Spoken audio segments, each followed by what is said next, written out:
미국의 한 공장에서 역사상 최대 규모의 단속 작전이 벌어졌습니다. 그런데 그 대상은 적이 아니라 가장 가까운 동맹국 중 하나였죠. 동맹과 정책 그리고 경제적 현실이 어떻게 정면으로 충돌했는지 그날의 사건 속으로 지금부터 한번 들어가 보겠습니다.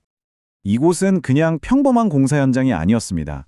미국 조지아주에 세워지고 있던 이 거대한 배터리 공장은요, 한미동맹과 미래경제협력의 상징 같은 곳이었거든요. 조지아주의 역사상 가장 큰 경제개발 프로젝트 중 하나로 모두가 엄청난 기대를 걸었던 곳이죠. 그런데 말이죠. 바로 그 협력의 상징이었던 곳에서 단 하루 만에 475명이 체포됩니다. 헬리콥터에 무장 장갑차까지 동원됐다고 하니 이건 그야말로 군사작전을 방불케 하는 단속이었습니다. 이게 얼마나 큰 작전이었냐면 담당 책임자가 직접 이렇게 말했습니다. 기관 역사상 최대 규모였다고요? 이건 평범한 단속이 아니었던 겁니다.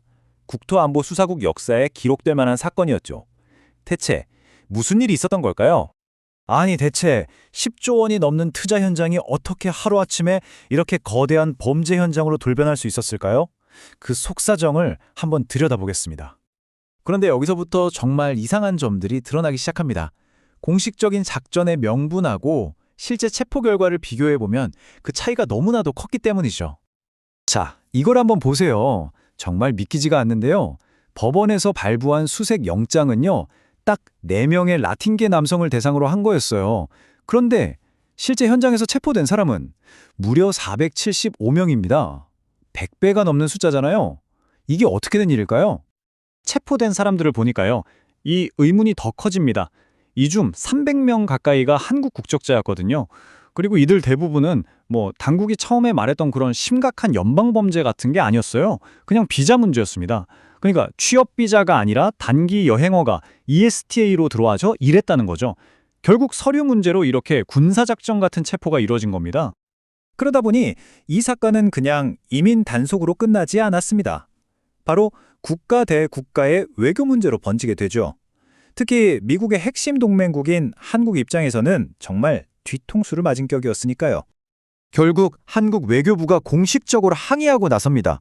우려와 유감을 표한다면서요. 생각해보세요.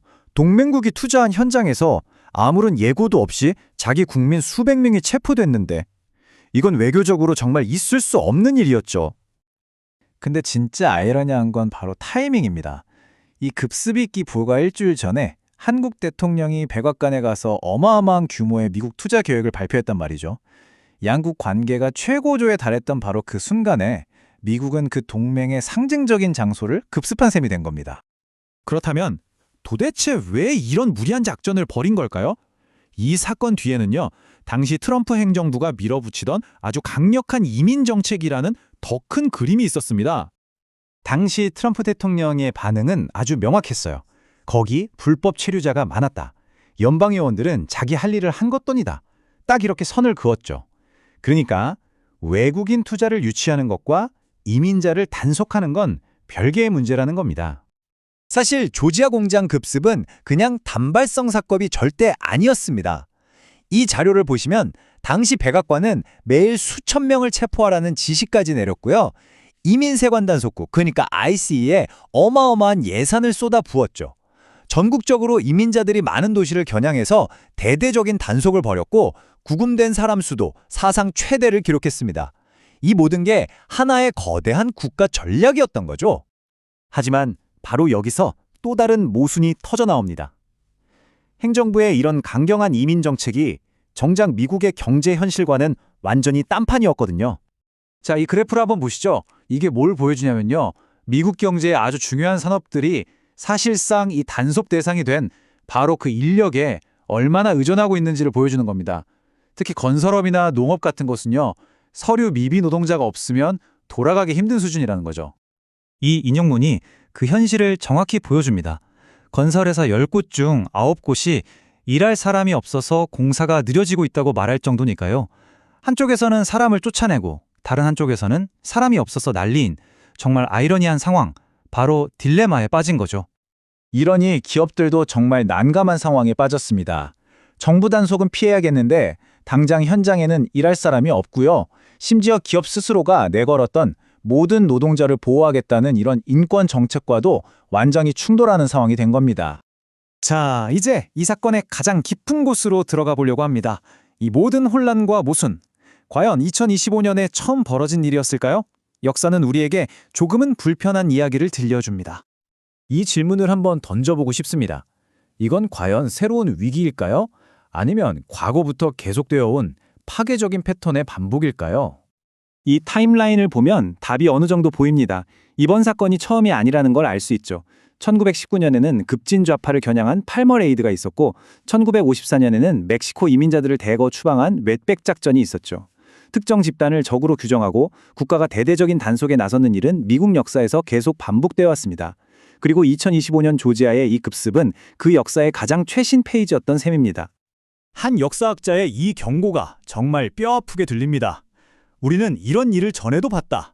그 결과가 얼마나 파괴적이었는지도 안다. 문제는 지금 우리가 또다시 그 길을 걷고 있다는 것이다. 과거의 실수를 알면서도 같은 길을 반복하고 있다는 지적이죠. 역사는 정말 현재를 비추는 거울인 것 같습니다. 결국 조지아 공장에서 벌어진 이 하나의 사건은 2025년 미국이라는 나라가 겪고 있는 근본적인 모순들을 아주 적나라하게 보여주는 축소판이었습니다. 투자를 환영한다면서 노동자는 내쫓고 동맹이 중요하다고 말하면서 국내 정치를 우선시하는 서로 다른 방향으로 달려가 충돌하는 모습. 이게 바로 이 사건의 본질이라고 할 수 있겠습니다. 자, 그럼 마지막으로 이 질문을 남겨보겠습니다.